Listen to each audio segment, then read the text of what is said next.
Hi viewers, Mr. English is back with you with a video about current changing dynamics in the world politics, particularly with relevance to Pakistan and Turkey. In the upcoming and ever-changing panorama of geo-strategic transformational role of Pakistan and Turkey is being assumed as the most decisive one. It is supposed that 2023 would prove a year of a new world order, which would be dominated by the Muslim bloc. Turkish Prime Minister Mr. Tayyip Erodgon is becoming the most dynamic leader of the world, in particular reference of the Muslims. His foreign policies are paving path for the upcoming gigantic Turkish-cum-Muslim Empire. He is building handful relationships with the upcoming allies of the Turkish government, which is not less than a wonder in the modern political panorama. This is how a wise and dynamic politician is paving path for the supreme emergence of Turkish state in current geopolitical scenario of the world. The recent development in Turkey in lieu of bringing a historical play of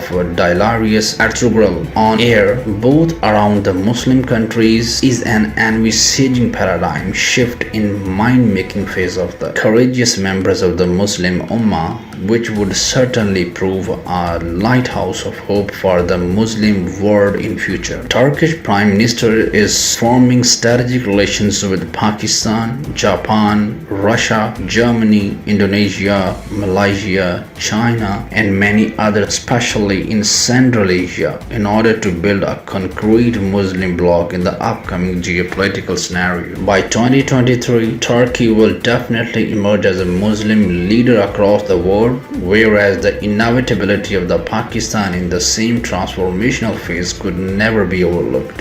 Let's have historical perspective with reference to a modern world history. The drama Dirilius Ertugrul reveals the foundation of Ottoman Caliphate by the same character, whereas the name Ottoman was derived from the name of the son of Dirilius Ertugrul, who became the first leader of the Ottoman Caliphate in 1299. The Ottoman Caliphate ruled 3 continents and its adjacent areas for 625 years approximately, and when the Ottoman Caliphate fell apart, there appeared almost 40 countries. Ottoman Caliphate was superpower in the world, equipped with the warriors, warlords, and soldiers with courage to fight against infidels across the world. After World War I, Ottoman Caliphate, as per historical Treaty of Lausanne made in 1923, signed by Mustafa Kemal Atatürk, who proved pro-Western liberal leader of empire. Let's come to know about the summary points of the Treaty of Lausanne 1923. Defeat in World War I resulted in a harsh peace treaty for the Ottoman Empire. The Treaty of Sevres in 1920 stripped Turkey of all its European territory except for a small area around the Constantinople, now Istanbul, demilitarized the straits between the Black and Mediterranean Sea, opened them to ships of all nations, and placed them under an international commission, established an independent Armenia and autonomous Kurdistan in eastern Anatolia, turned over the region around Izmir to the Greeks, restored the capitulations, and placed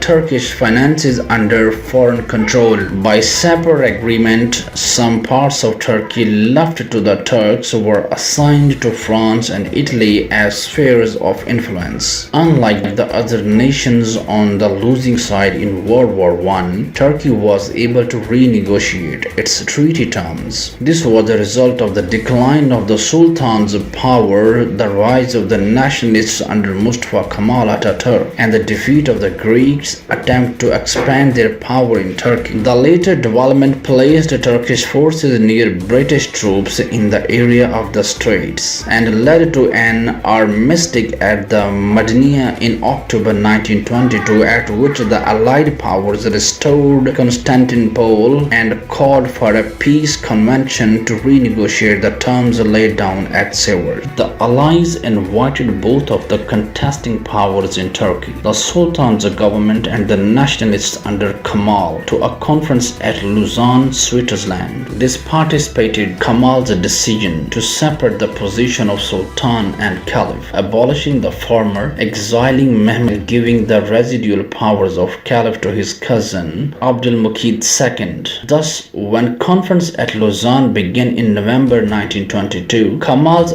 Ankara government was the sole representative of Turkey. Ismet Pasha, later Ismet İnönü, in honor of his two victories over Greek at İnönü, led the Turkish delegation as the newly appointed foreign minister. He was determined to re-establish sovereignty and negotiate as an equal with British, French, Italians at the conference. However, Ismet found himself treated as a supplicant rather than the representative of a government with recent victories. Unable to compete with the sophisticated debate of the allied diplomats, Ismet responded with his own unique tactics. He feigned deafness, contested every point, however minor, read long prepared statements, delayed debate by consultations with his colleagues, periodically insisted on demanding instructions from Ankara. These tactics led to a break of negotiations for 2 months beginning in February 1923. The Lausanne Conference resulted in 17 diplomatic instruments. Turkey recognized the loss of its Arab province, but plans for an independent Armenia and autonomous Kurdistan were abandoned. The European powers no longer demanded capitulation, and although Turkey agreed to minor financial burdens and tariff restrictions, there were to be no war reparations. The Greeks lost their zone around the Izmir, and no other powers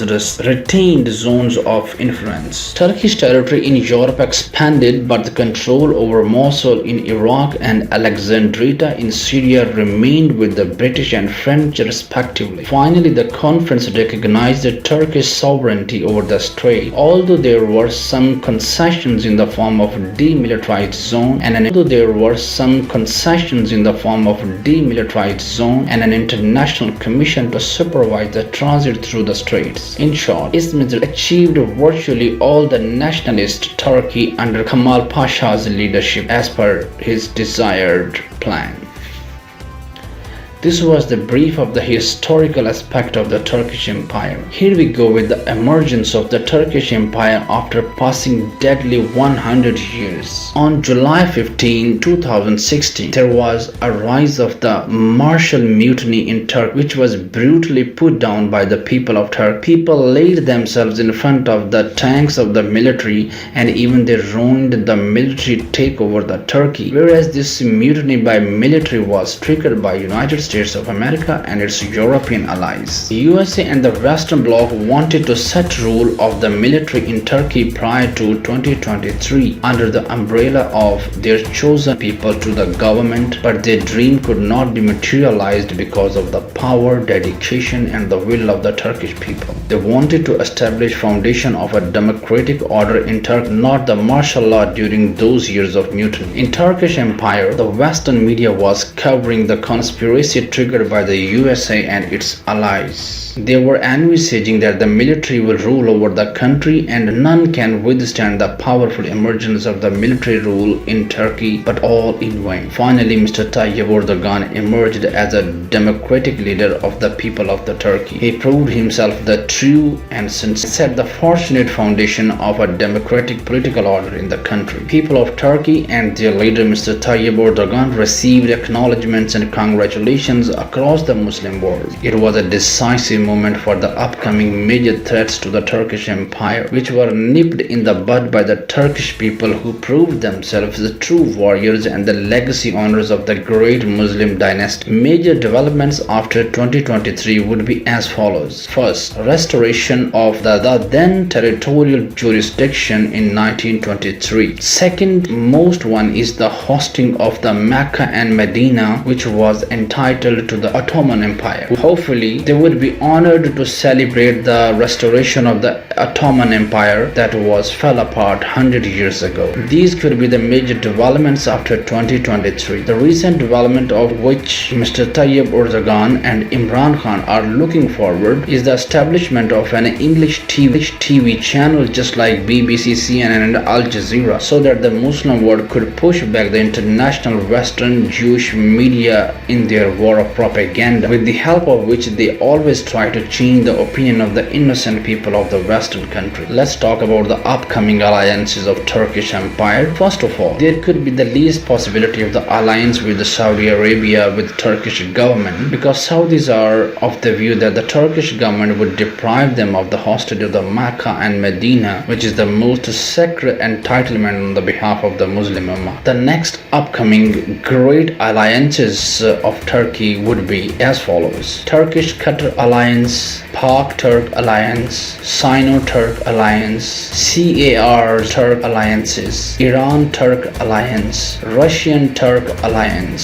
These alliances would prove quite detrimental for the territory of the India, and it is envisaged that the Ghazwa-e-Hind would take place after the successful establishment of all these alliances. Turkish people are getting highly associated with Islam. Education of Quran and Hadith is getting its roots in the Turkish Empire. Mosques are filled with the people. Their hearts are being filled with the wealth of Iman, the faith. The anticipation of emergence of Ottoman Empire once again was envisaged by a famous Sufi Barkat Ali Ludhianwi. He said, "The time will come when the nations of the world would say yes with the yes of Pakistan." The same philosophy was also propounded by Allama Muhammad Iqbal in his poetry. Pakistan is an apple of Turk's eye. Turkish people are proud of the ISI of Pakistan, which has proved it has latent deterrent powers to combat all the agencies and their plot against the destabilization of Pakistan. If you have liked my video, please like,